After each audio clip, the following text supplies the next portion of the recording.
You're listening to the Show We Go Baseball podcast.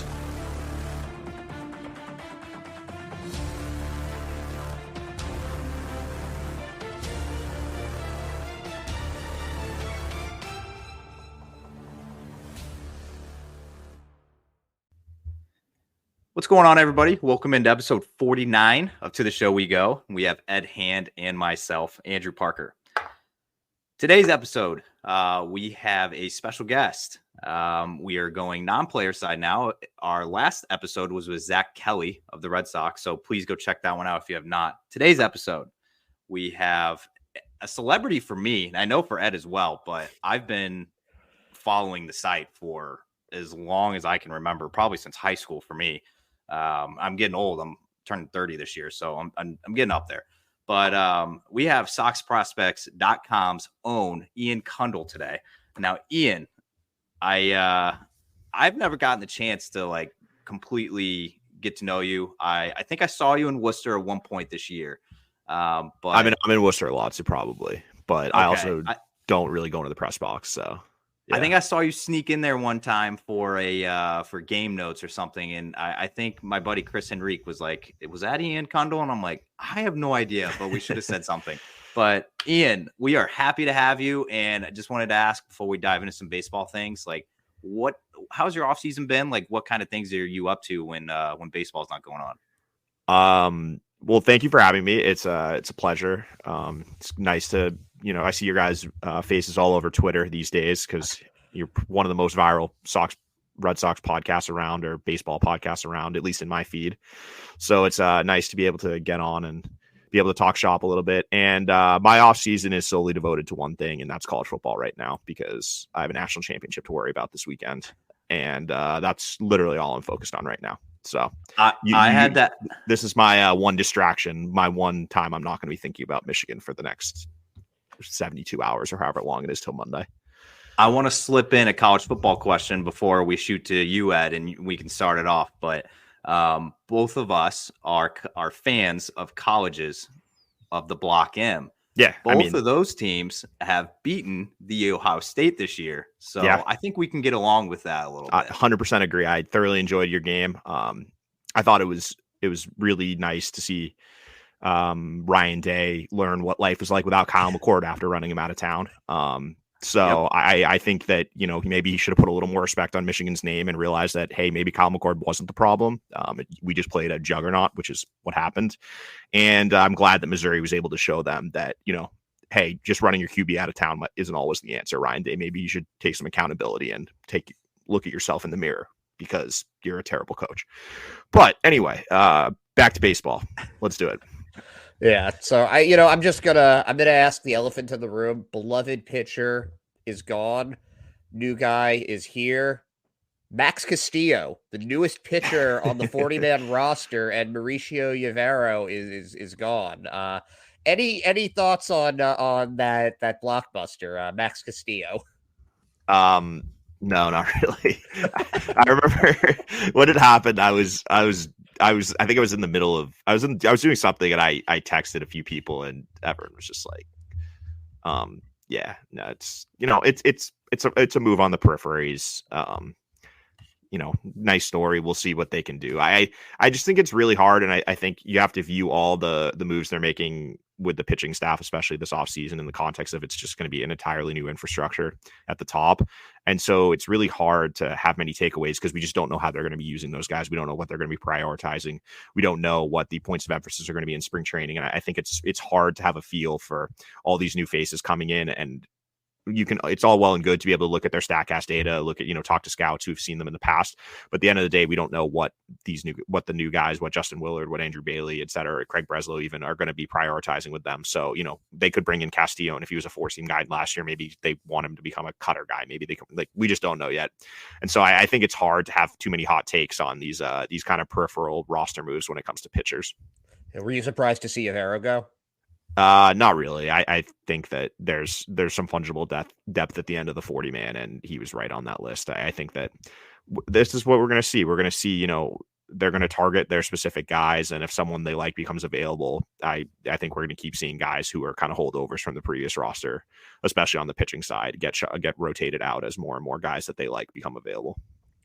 Did you see, because you're talking about and I've heard on the Sox Prospects pod, you've talked about this a bit too, but a change in the infrastructure with how development works. Have you seen throughout the years, because we go through like the head executive in charge like every 4 years now, have you seen a big change between Charrington to Dombrowski to Bloom? And obviously we can't comment on Breslow now, but has there been a substantial change throughout the years? Because it seems like pitching development is something the Red Sox have struggled with. Like every 20 years or so they'll develop somebody, but it just seems like it's usually trade or free agency. I think it's a hard question though, because I think there's been so many advances in the way pitching is being developed, especially with like the use of technology. And right now we've got like, the pitch data that they can get, but then also like the Rapsodo, charting basically every movement the body makes. That's just stuff that wasn't readily available 5-10 years ago. And so I think it's kind of like comparing apples to oranges when you're talking about developing a pitcher in 2012 versus developing a pitcher in 2023, because the stuff that every pitcher has available now is just insane. Like TrackMan wasn't a thing back then, or if it was barely used. And now there's just so much technology involved with pitching that I think that has obviously been one of the evolutions, is that now, the Red Sox have really bought into that. You see, where the pitching coach hires are coming from. They're all coming, a lot of them are coming from those, the pitching academies, the drive lines, or the other ones all around the US. There's plenty of big ones. And you see like the Red Sox pitchers are going to all these places during the offseason. And I think, you even heard like when Justin Willard talked about it, I can't remember, it was on a podcast when he was with the Twins, but he talked about, the emphasis of having to merge, like using all that available information that you can gather through those, technology and those other things, but also with, his points of emphasis and, things like, velocity stuff and maximizing that. And I think that is the part I'm most interested to see, because you can kind of look at what they've drafted, especially too. There hasn't a lot of the last couple of years, it seems like it's been a large reliance on things like pitch shape, and what grades out well on the analytically on the models and stuff. And it seems like now this new front office, this is obviously we're gonna have to see it in action. So this is just based on what I've just read and heard some podcasts and interviews with like Justin Willard, Breslow, et cetera. It seems like it's going to be more of an emphasis on stuff. And I think what we've seen in going out with their moves this offseason, the pitchers they've targeted are a lot more stuff based than what we saw under High and Bloom for some of the acquisitions. I don't necessarily know they would have gone out and targeted someone like I obviously just speculating, but someone like in the Alex Verdugo trade, someone like Nicholas Giudice is the third piece in that trade. He didn't even pitch last year, but he throws really hard and he's huge. And, those are two things you can't really teach.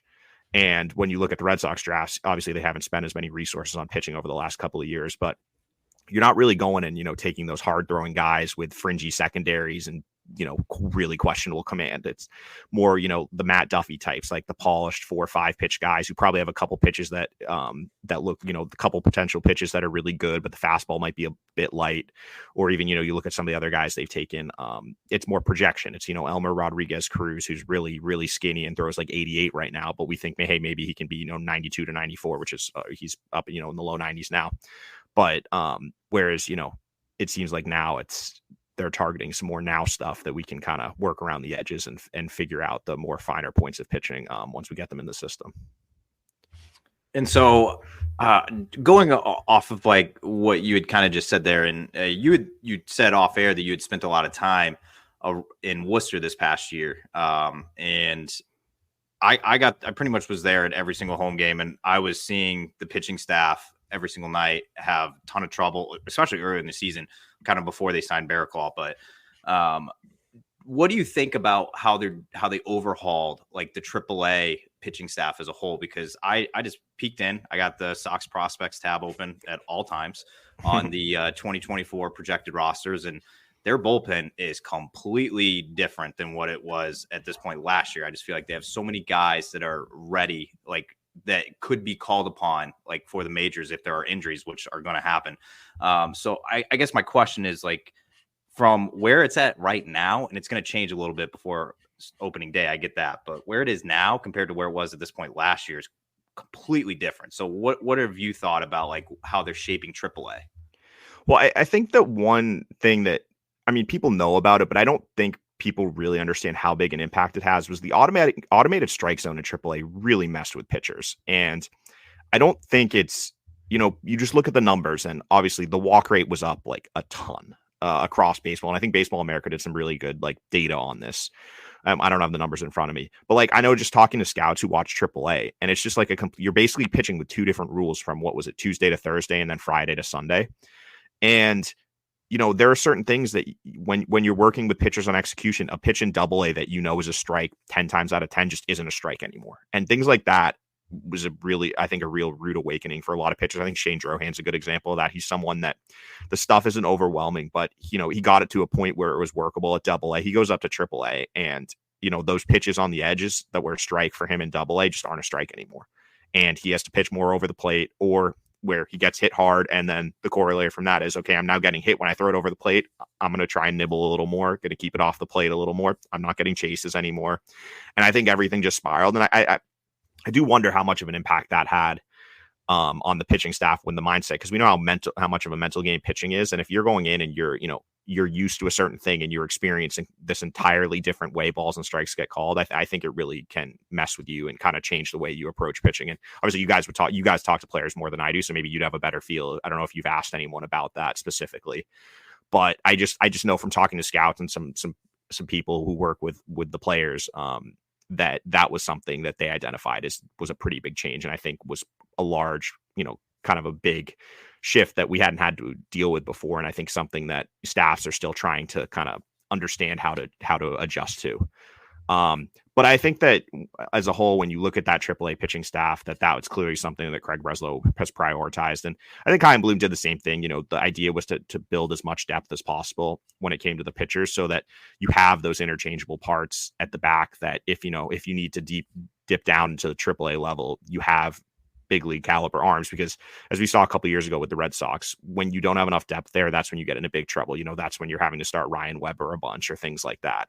And I think the number one goal is that this season is to not have to that every pitcher you run out there, you're comfortable in, and you're not going to run into a situation like last year, even too, where they had the Kyle Bearclaw game, where I saw him in AAA and I thought he could be, semi-useful in a short burst, but you don't want to ever run into a situation where you have to have a guy wear it like that. And so I think with the amount of arms and the volume of arms they've gone out and got, and how they're kind of like distributing things down more, where, if we get this guy who's a marginal upgrade at AAA or at the major league level, but it pushes someone like Isaiah Campbell to AAA. So now we have this, MLB caliber arm ready to go there. I think it's really setting themselves up to be able to withstand any potential injuries more so than they've been, than they were set the last couple of seasons. Yeah, there's been a bunch of these, I guess I would call them last man in the pen type, or, like middle relievers, Weissert, Slayton, the Rule 5 pick, Campbell you mentioned, but there's some guys that were already there too, like Zach Kelly. Yeah. Are there any of those guys that you see as having a higher chance at making an impact this season? Or are they all sort of interchangeable right now? Well, I think that you have to look at, and it's unfortunate, but I think two of them have a leg up because of their roster like rules. Slayton and Brian Mata both have to be on the active roster or they're not going to be in the organization. And so, because Brian Mata's out of options and Slayton was a Rule 5 pick. So I think those two are going to be given the first chance to get on the roster. But I look at the team as currently constructed, and obviously there's still time to make a trade. And we've heard the rumors that they've been shopping someone like Kenley Jansen, which is not surprising. It makes a lot of sense given the way the team is kind of projecting the season. But there might not be room for both those guys. And I think though that because just in the idea of, having as much depth as possible, you're going to give those guys every chance ahead of some of the other guys who have options left. And it's an unfortunate, byproduct of the way the rules are designed. But if you have options, you're more valuable, in AAA than the majors if they have someone kind of equal. So I think that there's definitely going to be a competition for those last few spots. But I think that you have to look at Slayton as Mata as having the upper hand because of their, they're gone if they're not on the active roster. Yeah, that makes a lot of sense. Now, hypothetically, if they were to trade Jansen, do you think Chris Martin would step in as the closer, or do you think it would be somebody totally different? I mean, I personally think I would like to see Tanner Houck tried out in that role. I just think with Martin, if it's not broken, let's not try to mess with it. Like, let's keep him in the eighth inning. He was probably the best eighth or one of the top 5 eighth inning guys in all of baseball last year. He's already 37 years old. I don't think it's necessary to try him in a new role, especially when you have someone like Houck who has had success in that role in the past. And I think when you look at the way they're trending with the rotation, I know they've talked about how they want him to be stretched out over the offseason. But when I look at the way the roster is kind of falling out right now, I just don't think there's room for guys like him and Whitlock in the rotation as currently constructed. Yeah, which is interesting because I know on the projected 2024 roster, Winkowski's listed as a starter in AAA.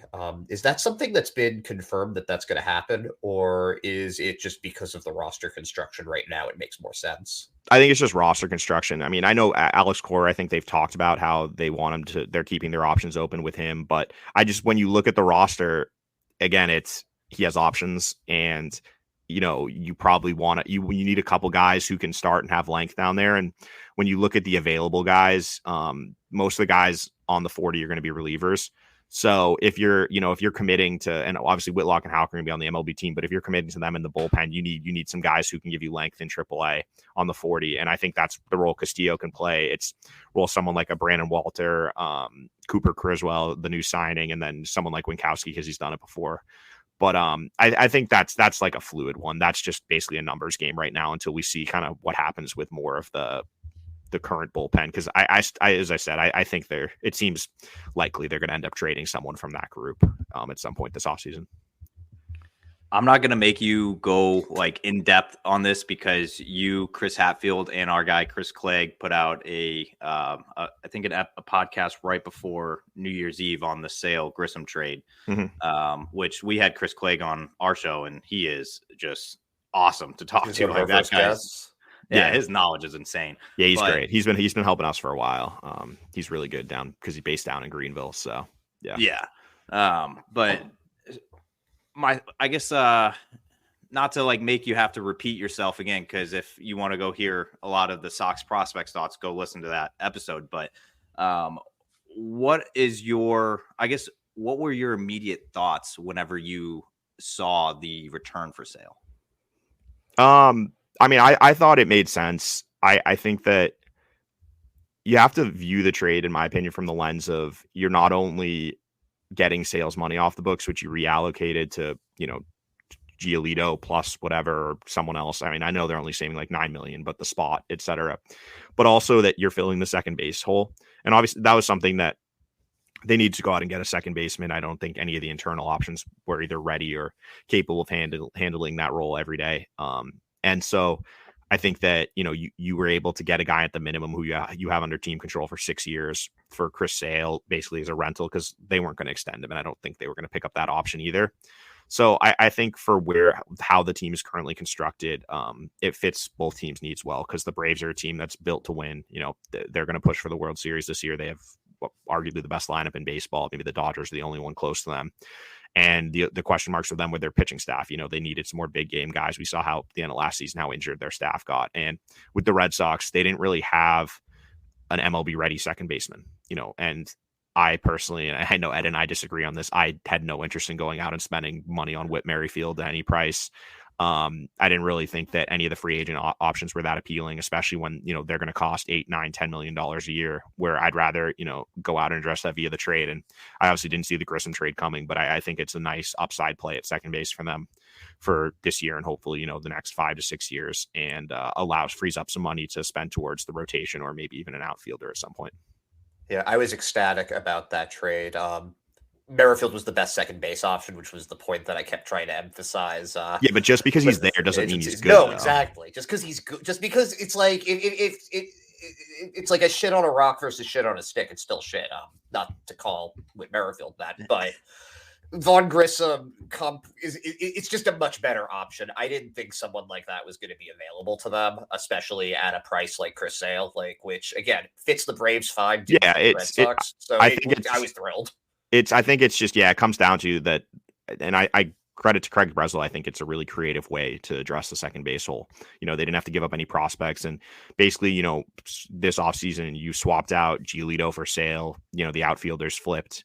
and you netted a second baseman and a bunch of prospects. And I think that when you view it kind of all the moves complementary, the offseason so far, yes, it's not obviously what Red Sox fans had wanted, I think, so far, but it makes a lot of sense. And they're getting younger, they're getting more athletic, and they're building more depth. And I think that, it seems like that's the route the team has chosen to go, has chosen to pursue going forward. And if that's the route you're doing, you got to buy, you got to go for it. And that's what they're doing with these moves, I think, is, they're addressing needs and they're upgrading the major league roster incrementally, but at the same time, they're building that depth and getting, younger, more athletic in areas that they kind of they didn't have MLB caliber or MLB depth players readily available for this coming season.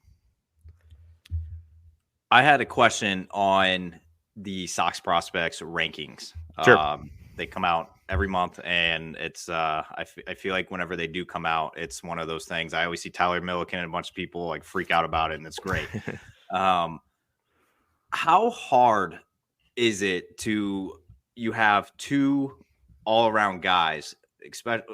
For example, I'm just going to give an example of like Roman Anthony and Marcel Meyer, even though it's probably not the greatest I guess the greatest comparison of what I'm trying to say, but how hard is it when you have two guys that both are deserving of a spot, even if it's two guys battling for spot number 5, spot number 10, like whatever it is? How hard is it to be like, we think this guy is going to be better than this guy? Oh, I mean, it's not something we take lightly. And I think it's definitely more difficult at the top because we talked about it a lot, but it's, as you move down the list, things get more fluid. It's kind of, I think a better way to look at it would be like tiers. This is the top tier. But jumping between tiers is a big thing. But within a tier, if you wanted to rank, 3, you flip, guy 13. These are picking random numbers, but you wanted to flip like prospect 13 and 16. I don't think anyone's going to complain. But, if you do it between 1 and 2, that's when people are like, oh, okay. And yeah, I mean, that moving Roman Anthony up to number 1 was not something we took lightly. We solicited a lot of feedback. I talked to a lot of people with teams. I've seen both of them extensively. I saw them both this season. I saw Anthony for a week in Greenville, and then in Portland after he got promoted. I saw Meyer in Portland also. So, and obviously we also, looked at a bunch of data, just did a deep dive on both of them. And, it's hard because they're both very good players who would probably be the top prospect in most systems, but it's just the Red Sox are in the enviable position which they haven't been in a long time, frankly, probably since, the Devers, Moncada that year when they had Benintendi, Devers, Moncada, all prospects. They have multiple guys who are, top 20, top 25 prospects in all of baseball. And when you get up to that, when you're talking about guys that good, you got to get really nitpicky to find a difference. And I think that was just going through some of the underlying stuff, the underlying data, and then just talking about, talking to scouts, talking to see how other teams view the two. I think we just kind of came out that Anthony had a slight advantage based on his last season. And, maybe things would have been a little different if Meyer didn't get hurt, but it's the second straight season he's gotten hurt, so it's something now, kind of have to bear watching if he's missing substantial time through injury in multiple seasons. But also, there were just some things that Anthony did last year that were so good. It's not really a reflection on Meyer, not us not being as high on Meyer as it is that Anthony just blew away all our expectations and checked all the boxes that we needed to see to make that switch to where, I think that he'll be probably a, top 15, 20 prospect nationally on most lists this offseason.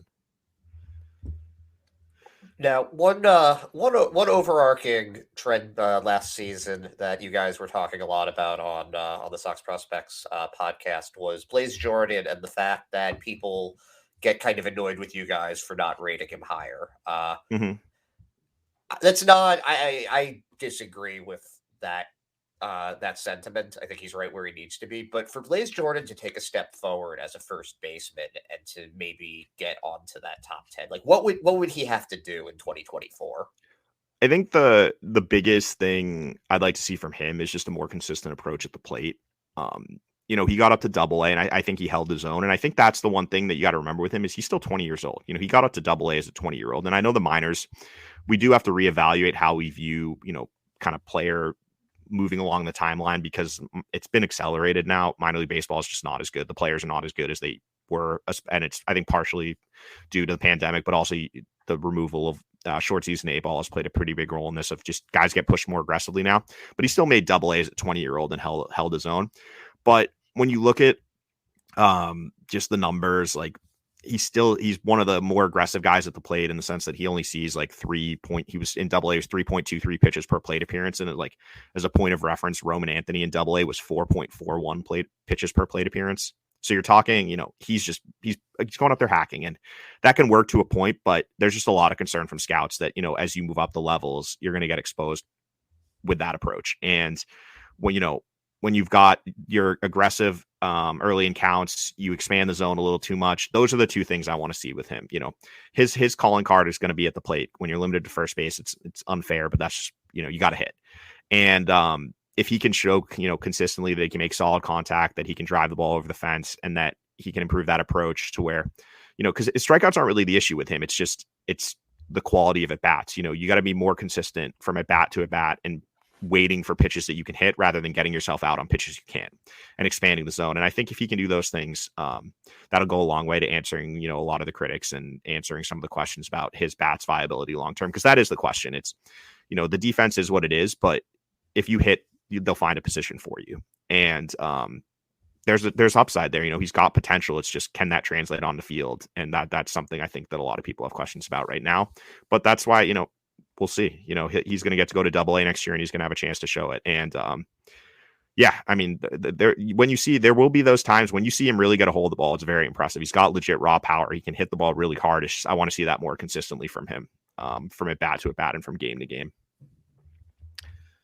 I got to ask you a question, because we had Rio Gomez on the show a few episodes back, and he specifically was talking about Ceddanne Rafaela in a way of, I think his exact quote to us was, that guy has multiple gold gloves coming his way in his career. I understand the big thing about him, and we've heard it all season long. You hear, I remember Chad Tracy got asked about it almost every week about Rafaela's about his bat. That's all you ever talked about. I know people talked about his defense. I know he was fantastic, but hearing guys that were pitching in front of Rio pitch in front of him in Portland and Worcester last year, and pretty much said that guy, it was the best center field he's ever seen before. So what do you in your honest opinion, now that what we know about him, we saw him make his debut this past year. You guys still have him at number 4 in the prospect rankings. What is his ceiling? Well, yeah, I mean, his ceiling is a Gold Glove center fielder who adds value at the plate. The big swing is how much value. And I think, we saw the holes when he came up to the major leagues last year. I don't think his bat was ready, but I understand why they did it. And, you look at, and I know, I don't think, you can't just look at a StatCast page, especially for a small sample, but I think when you look at it, it kind of stands out, especially when you compare it with someone like Willie or Abreu's page, who played about a similar amount of time. Rafaela's page, there's just a lot of blue, a lot of poor for things like expected batting average, barrel percentage, average exit velocity, chase percentage, K percentage, walk percentage. And it's just a lot of what we've seen in AAA, where he can get extremely hot at the plate and have those, have that couple of weeks or week, stretch where he's just killing the ball. But at the end of the day, his approach is still pretty rudimentary, and that's what limits him. And I think that with him, it's, got to be more selective at the plate. And the biggest thing, and I think this is the magic number is going to be the chase rate. He was around 40% in his minor league career. And generally, that's not a number that improves drastically when you get to the majors. There are obviously outliers. Ronald Acuna is a good example of someone who he's also a unicorn. So I'm not comparing anyone to him, but he drastically improved his chase rate in the majors. So it can be done, but it's hard. It's very hard. And you're not generally going to see a guy drop, 5-10 percentage points off their chase rate when they move up against better pitching. And around 30% is the number you want to be under. And Rafael is up at 40%. So that's the big swing for me, is, can he make enough consistent hard contact? Because a lot of the time, he's got good hand-eye coordination. He does have those contact skills, but you're not doing anyone any good if you're swinging at a pitch a foot outside and tapping it back to the pitcher. Or, I mean, I think we even saw it in his major league, that season at the end of last season when he was up. I can't remember what game it was, but there was an at bat where he took a fastball right down the middle, and then it was a 3-2 pitch, and he swung at a fastball that hit him. And it's just that's just not a thing you can do at the major league level. And I understand the defense is insane. I completely agree with Rio, and we've seen the value up the middle defense. You need elite athletes up the middle, and you need them to be able to play defense. And when you have that, it's both obviously when the outcomes, when the ball's put in play, it's a big deal. But also, I think that there is something to what you guys mentioned, Rio was talking about, where the mentality, if you're a pitcher, I would feel so much more comfortable with someone like Rafael in center field. If you know that you have a good defensive shortstop, second baseman, center fielder behind you, it's got to make you feel better about pitching to contact, especially if you're not one of those guys who's going to go out there and overpower guys. So I think that's an area where Rafael can really add value, but it's just the variance in his outcomes is still pretty wild for someone who's this close to the major leagues, because his bat is just still pretty on the raw side. And yeah, it's the $1 million question. It's, we've seen him, there's no question in my mind that he'll put the work in. I've seen him, before games doing drills where they literally just throw him pitches in the dirt, the entire batting practice, and his batting practice sessions will be completely different than anyone else on the team, because they're working on things like this, working on swing decisions, working on, making sure that he's trying to get a pitch that he can actually impact. But there's difference between, what you see in practice and how it translates to games. And what we've seen from him so far is just, he still struggles to translate that into games, those improvements he's making behind the scenes. And now, he's got a full offseason. I think that it was good for him to get some time up in the majors last year to be able to see what, how good big league pitching is and how quickly they adjust to hitters. And the question now is, how is he going to put that into work in the offseason? How is that going to, is that going to change his approach so that he comes in next season? And yeah, it's just kind of a wait and see. But yeah, his upside is, it's obviously an everyday player with that defense. It's just, it's hard. With what he currently is at the plate, it's going to be really hard to get to that everyday level. But that can change. And that's, I think, what's fun about this is, we get to see these guys from, when they first enter the system and now all the way to when they get to the majors and the changes they make. And even, some guys, when they get to the majors, are kind of closer to a finished product. Others still have, some development remaining. And I think he's more on that end of the scale, where I'd like to see him start in AAA and get some more work in and, kind of fine tune his approach, because even he doesn't have to end up as like a patient hitter, and he's not going to be, but he just needs to get to a point where find that balance between being aggressive and not getting himself out, or, not too often expanding the zone. And, he's got to make swing decisions that allow his natural ability. His bat is very quick, things like that, to actually play. Because he does have tools at the plate. It's just, I think it's the approach and more like the finer points of what he's got to work on. Now, forgive me if I'm completely off base with this, but were you at the game that he stole like 10 bases and then they gave him 9 bases? What was going on there? Was the catcher just catcher was bad. It was Austin Wells, and he can't really throw anyone out. It was up in Portland, and it was one of the more weird games I've been to in a long time. Now, you mentioned something that it's honestly my favorite part of following the minors, is that guys aren't going to be the same when they come into the system and whenever they leave it, whether that's being released or making it to the majors. Were there any players this season that you saw them in person last year and then you saw them in 2023 and you were just really impressed by the progress that they've made? I think a good example of that would be someone like Hunter Dobbins.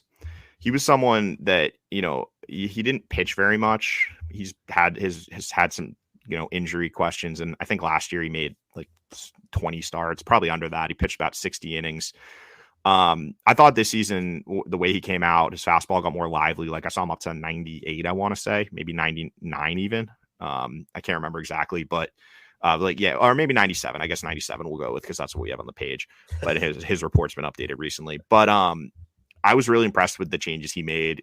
He kind of was working with a splitter, which I hadn't seen from him before. And I think it's a little easier with pitchers, because guys can just develop a new pitch, which can completely change what they are. But I thought his splitter was something kind of a newish pitch this year, was good. It was better than it was changeup, which was what he was throwing before. But he's kind of, his slider has really, I think he made some nice changes to it, and it's really developed into a true go-to out pitch, potential like above average offering, which is interesting to me, because I don't usually love pitchers who have sliders that are that big a gap, like a range in their velos. Like we have them as 84 to 90 on a slider because it's kind of two pitches, but not really. Like you'll have like a more cutterish one, and then you can add a little more length to it and throw it a little longer, like kind of more of like a gyro slider or whatever. But I thought that the adjustments he made this year were pretty impressive, and he's someone I like and think that if he can stay healthy, there's a chance he's actually got a decent chance to be someone who could be a really nice pitcher at the major league level at some point. I have some rapid fire questions here. Some about the rankings, some about roster, and one about fast food fried chicken. But we'll do the we'll do the rankings ones first. I was curious. So first one. So out of the top 30 guys ranked on Sox Prospects rankings, of the guys that have not made their MLB debut yet. So, and excluding Justin, I know Slayton's in your top 30, and I know if he makes a roster, he'll make his debut. But yeah, of the guys that have not made their debut that are in the top 30, who is the first guy on that list making his debut in 2024? Sorry, I'm just scrolling down. No, it's all good. I threw it out. It's random. I know. Okay, so that Hamilton's out. Oh, this is okay. So I'm going to cheat. The answer is Brian Mata because he has to, or he's not in the system. I should have put him with Slayton. I won't count him. Yeah, that's a good question. I think the only one. I think it has to be. I would go, I guess, with Luis Guerrero because I'm looking through the list and I don't see anyone else who we have like projected for AAA who's not already made their debut and is on that list. So I guess I'll go with Guerrero. I think his stuff, if he can get that splitter back to where it was in 2022, at the end of last season, he got some good ones back to it, but he's got one of the more devastating splitters I've seen in the system in some time, and like crazy spin rate, low spin rate, really good shape. And his fastball, he's got good velo. It's just finding that because he's a short strider. It's kind of finding that middle ground. You don't want it to be in the dead zone in terms of like not being able to have good carry up in the zone. So it's just finding about fine tuning his fastball shape, and kind of I think that's something that the pitching coordinators and everyone can work with him on. If he can, consistently miss bats and throw enough strikes, I think he's someone who could help the bullpen next year, because it's actually an interesting exercise because it's weird. They have so many guys we have so many of their guys on that list projected for Portland, but if you're taking out the guys who have debuted, I actually don't think there's that many who I think will make their debut this season, if that makes sense. Yeah. I think that, when you look at it, him, and then if I had to go beyond him, I honestly might say Kyle Teal, which is crazy, but I look at that list, and if you told me that Kyle Teal was just like, I'm the best catcher in, if he just went out to Double A and just raked and then got up to Triple A and Reese McGuire was still struggling around the deadline, I don't think that's out of the question. I think I said that actually on the podcast before, when Chris and I got in a long argument about that, where I said that Kyle Teal is going to make the majors first out of any of those top 3 prospects in the system. So I probably would have to put him after Guerrero, and actually I don't think there's anyone else that's that close other than those two. All right, so that same top 30 list, which prospect in that top 30 is most likely gone in a trade if a trade occurs? See, this is hard because I don't really like telling people or like speculating on who's going to be traded. You know what I mean? I'd rather discuss it after the fact because I just think that, I think it's, you don't know, like, it's just weird to me to be like, oh, who's going to be traded? I think that I'm gonna dodge the question and answer it. That I think the way to look at it is what are the positions of depth now in the system, and where are those areas that you could trade from? And I think that you've seen with some of the moves they've made, they've reinforced. They've got some depth in the outfield. They've got some depth in the middle infield now, and they've got some depth that's, I think, a little more depth than the past at, upper minors pitching. So I think those are the 3 areas if they were to be looking to address the MLB pitching staff, which I would guess what that trade would be the areas they would look to deal from. All right, fair. So my next one's going to be Worcester based, since I spent a lot of time around them, and I kind of got to see a lot of those guys in action, but we got to see a few, and I'm focusing on the pitchers. I'll do the hitters next, but we got to see a few guys come up towards the end of the season as well, like Brian Van Bell, Gambrel, and then obviously Drohan came up last year. We saw a few guys come up and make their AAA debut. Out of that group, so I saw on Sox Prospects projected rosters, there's one guy actually from AA that you guys have in that Zephyr John on the current 2024 roster. So who's a guy that you could see making that jump? Who's the first guy that spent the time in AA that you could see making that jump to start the year in AAA? I think that, I'm going to go back to the well, and I think there's two ways to look at this. I think that if they need length, if they're looking for a starter, you're looking at, I think Hunter Dobbins is a pretty good guess. He threw like 70 innings in Portland last year. He's a little bit on the older side. He's 24 already, just in terms of prospects. So if he's throwing well at the beginning of the year, and he threw well, obviously, to end the season in Portland. So if he's throwing well at the beginning of the season, I think he's someone we could see kind of on that Drohan path, end of May, it gets up to Worcester. And then if you're looking at the relievers, I think that the two who jump out is Alex Hoppe. I know he wasn't up there for very long. He only threw like 14 innings in Portland, but his stuff is really good. He's up in the high 90s, touch 100 with a decent secondary pitch. So, and I think Chris Troy would be the other one. If Troy can throw consistent strikes, this stuff is really good. Fastball shape's really good.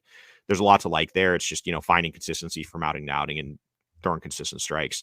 And if those guys can come out, show that they're both missing bats and throwing strikes at the AA level, and if there's room in Worcester, I think those are the two bullpen arms we could see get promoted relatively quickly. And I'm assuming other than Zephyr John, since you guys have him. Yeah, I already had him. We had him projected for Worcester already. So I just kind of, for the exercise, I wasn't including him. Fair. I have an important question. You're hungry and you're going to go hop in your car and you want some fast food fried chicken. It can be a sandwich, strips, whatever it is. You have all of the options available for your choosing. It's got to be drive-through. Where are you going? Well, so this might shock you. I've actually never had Raising Cane's, Zaxby's, or like half of the options for this. So, yeah. So if I had to pick one, I guess I would have Popeyes, but that's the closest one to me. Okay. But I think I'm gonna have to say incomplete here because I'm guessing I haven't had a lot of the options that people choose from when they're given this question. Are you gonna be down at the complex in February? I go to Fort Myers every year. I will be down there. But so there is a Zaxby's that is, I think it's like less than a mile from the complex. You got to go. Really? You got to try it. At least try it. Or there's a place that John Schreiber recommended to us called PDQ. Actually, a few guys have recommended to us. It's on my list. He said that's the best fried chicken place of all time. But yeah, that Popeyes has been I feel like that's been answered a few times, Ed. I think. Yeah, more recently we were having it felt like the first few weeks of that one, it was just Chick-fil-A, and then now we've got a couple Popeyes and a couple I mean, we had Alex Pinellas on, and he's apparently a big Zaxby's junkie. But so it's funny because I the only place I didn't know there was a Zaxby's in Fort Myers. I've seen one when I was in Salem. I saw one, and it just wasn't open for some because the games just ended late, and I don't know, it wasn't open when I drove by, so I just never went to it. But yeah, I mean, we don't really I don't think we have that up in Boston. So nope. We have Popeyes though. They're starting to get Canes up here. There's one over by BU, but I've never been to it. But I just know because I know there's a Popeyes.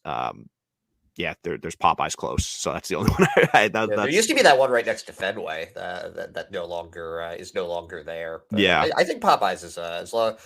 My theory of this entire podcast is that it was just a very elaborate scheme for Parker to get Zaxby's sponsorship. Probably. I was wondering if there was this was a sponsored segment, but I think it's just he's aiming for it. Listen, man, I can't get it sponsored if none of the guests actually say it. You know what I'm saying? So it's like every time I ask it, I've gotten two people. It's Josh Lester and Alex Pinellas are the only two of the 49 guests. It's absolutely insane. Steven Scott just said he just wants a big bucket of KFC, which I love that out of him. So, but I can't get enough people to say Zaxby's. I'm gonna have to switch to like Cane's or something since they just opened here in Marlboro. So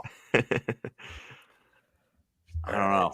Ed, I'm batting like I'm like 2 for 49 at this point. So it's a short sample size. It's a short. Well, let's empty the bench here. What do we got from you, Ed? So this is something that I've always wondered, Ian. Back before you were a scout, and back before you were so knee deep in all of this stuff, which Red Sox team was your favorite growing up, and who was your favorite player as a kid? Oh wow, that's a good question. I actually haven't thought about this in years. So my favorite player was not a Red Sox actually growing up. Who was it? Scott Rowland. Good answer though. The NL's Nomar Garciaparra. Yeah, I Scott Rowland was my favorite player by far. I don't know why. But I have like 2 jerseys from when I was a kid, and one of them is a Scott Rowland Cardinals jersey, and the other is and that's the only authentic jersey I think I have from when I was a kid. But yeah, I don't know. I just liked watching him play a lot, and he was my favorite player. I would say my favorite Red Sox team.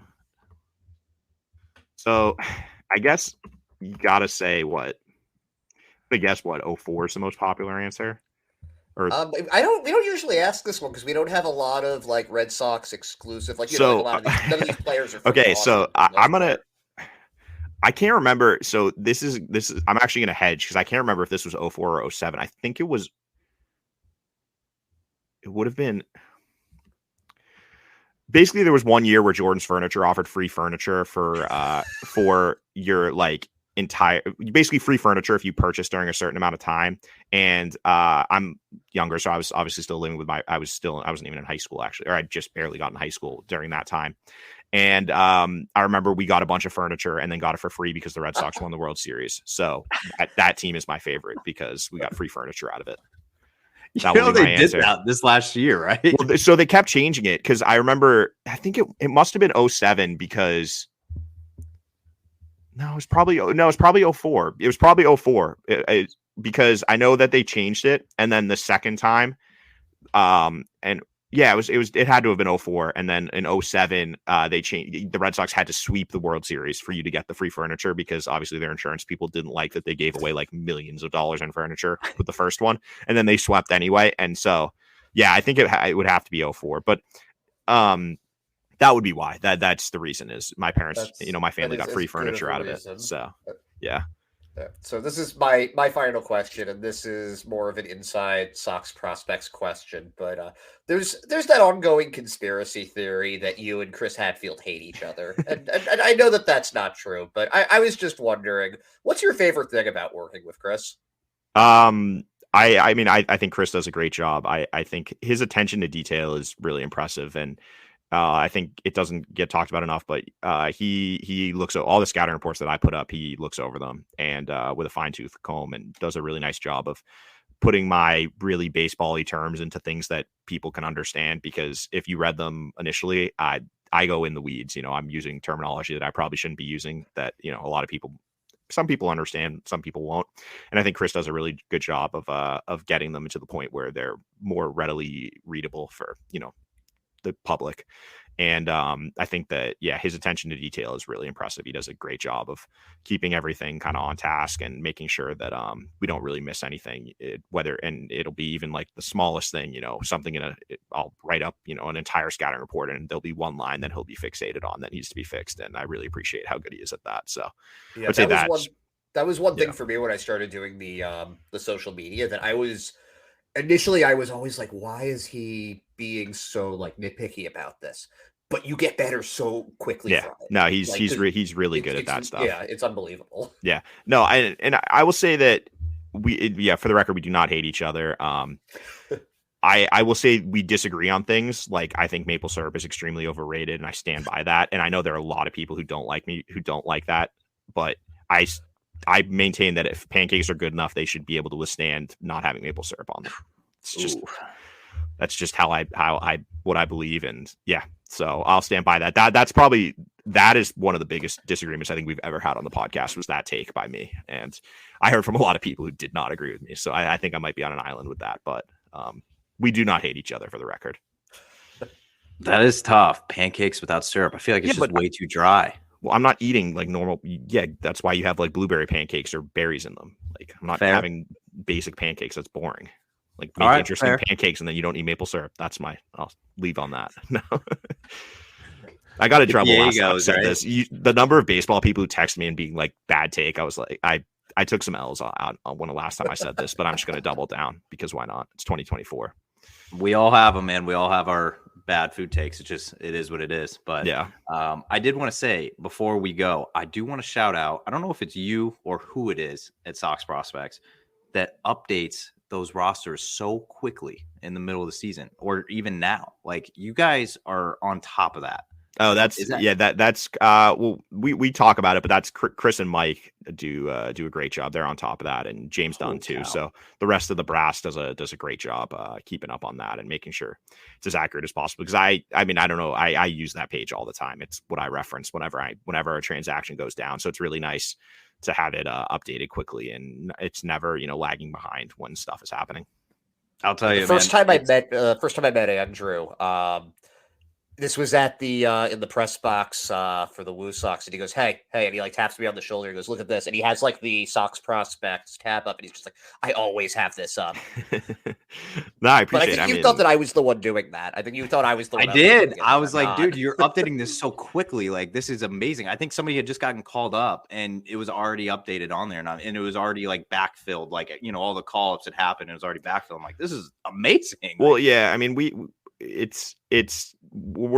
that's one thing we definitely as soon as something happens, we're talking about it in our channels and like trying to figure out what's going to happen, and some of it's guessing, some of it's we'll find out stuff a little early and be able to get it on there earlier.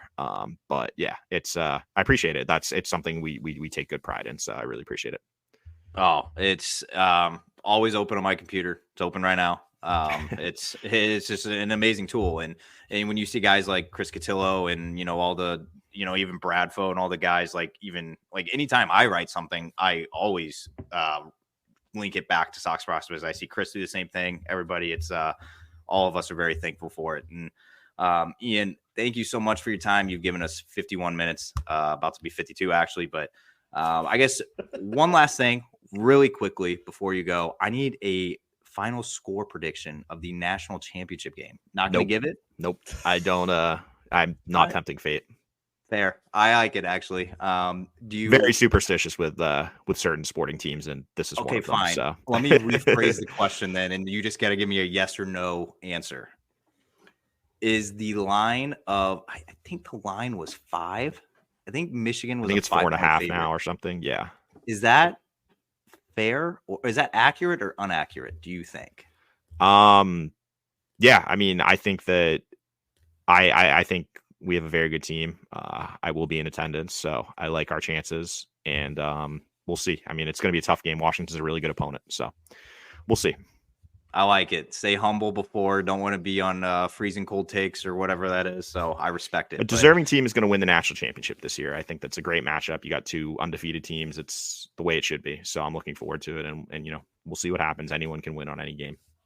Couldn't agree more. But have a great time in Houston for that. And we will see you at some point, maybe at the complex, wherever it's going to be. But Ian, thank you so much for your time. Thanks for having me, guys. It's a lot of fun as always.